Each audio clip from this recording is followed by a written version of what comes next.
lineup of musicians was spectacular, to say the least. I mean, you know, all these guys are friends of mine that I work with in other situations, and to see them all coming together on this project was just unbelievable. I mean, I kept pinching myself. There were sessions in Tokyo, Japan, and of course tons of stuff here in RMI Studios in LA and Paramount Studios, and you know, Studio Linden Oaks in New York, and we did stuff at Omega Studios in Paris. And I mean, we were all over the place trying to get this thing to work, and I mean, it was the only way to really make it happen with everybody's schedules. And I mean, everyone on the record is like stars in their own right, with their own albums and solo bands and working for other artists. Well, Russ is a great all-around musician. He's a very, very extremely musical and versatile drummer.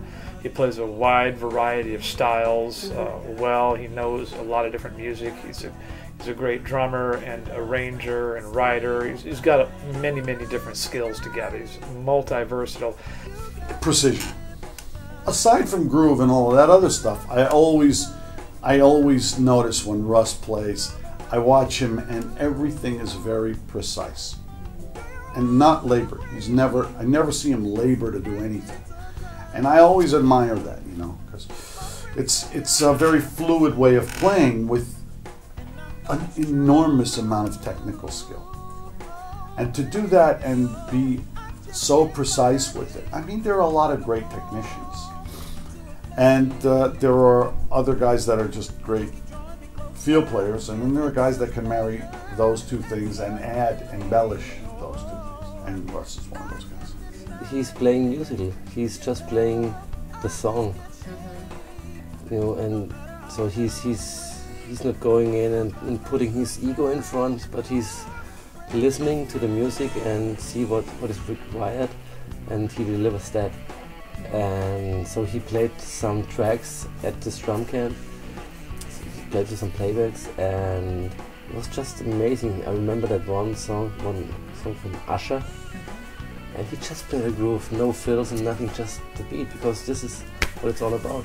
And then he played some fusion stuff, and there was a lot of fills going on because that song needed it. And this is just the greatest to see people like Russ who really make music. It's the most important thing for me, because I grew up in a musical family and I'm a very big music lover. I'm not so much of a drummer, but more like a music lover. You know, as a writer, you know, I put these things together and I get something that, you know, this makes sense to me. This kick here, this anticipation there, this melody, this form, it all makes sense to me. But knowing full well that when I get here, and this is one of the things I've always liked about Russ, that when I got out here, everything is up for change. I mean, the basic structure of the composition will have integrity, but in terms of the energy, in terms of the groove, everything will change, and I welcome it, because you know, therein lies the serendipity of you know, the joy of the music, the joy of the recording. Well, I mean, he's a great player. I mean, first of all, one of the things about a lot of the American drummers is their time. Really, it's intense precision, you know, and it's that's something great. It's something to admire. But obviously, you know, it's the technique as well. I mean, a lot of the schooling in America is very different.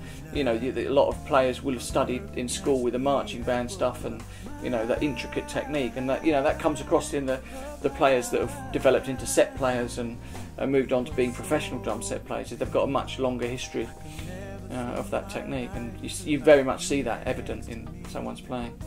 Well, Russ's playing is like a really solid. You know, it's like when you're sitting when you sit down on the couch, and the couch is like strong. You know, you feel when you're sitting down, it's like strong. You know, it's not like you're sitting. Sometimes you can sit on a chair or on a couch or whatever, and you know, it's kind of like, well, like this chair I'm sitting on right now. You know, it's a little bit. I'm not sure if it's all holding it together.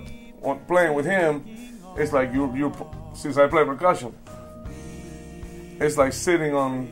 I mean, I have a great foundation. It's like really. The groove is really strong, it's big, it's a big groove, you know.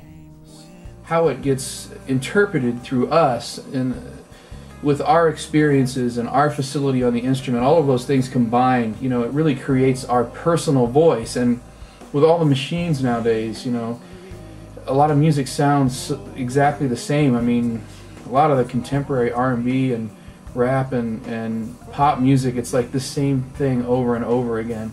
A machine playing in the center of time, you know, quantized or programmed, you know, couple little variances in rhythms, but basically the same thing over and over and over again. Like, how long can we just continue to do the same thing? So my interest became like, how does a great experienced musician interpret things, and how does it change because he's playing it? Because he's got a lot of pop and hip-hop, current pop and hip-hop experience. It translates in interesting ways to the field particularly, and where he decides to put it when he sits back particularly is really makes me rethink how I'm going to play with him and where I'm going to put the beat. And also he's a great orchestrator and very aware of tones. So he's got great kick drum tones and cymbal tones, and so he orchestrates with that palette of sounds really well. Everything from dynamics musically, the way the drums sounded. He has I think control of everything he's doing, and when it, like for me, I still go for some fills or something, and I'm like, oh, and I'm like, ooh, hearing it back. I have yet to hear like a clam, if you will, out of Russ, even if he's just jamming. Sure, when we're working on something, maybe there's some stuff, but still the phrasing, fluidity, I guess is the way I would describe it. Just fluid, like natural. Russ is, first of all, a fine musician, not just a great drummer. He's very versatile. He can play any style, and he's kind of like a horn player. We have to play every style, whether it be jazz, rock, classical, progressive rock, everything. He's at home at just about everything, and that's why I like playing with him so much, because he just, like the great drummers, he just nails it. And he's got a real good swing feel, and I grew up with swing and the big band's Buddy Rich and that type of stuff, and he really knows how to kick, a horn section.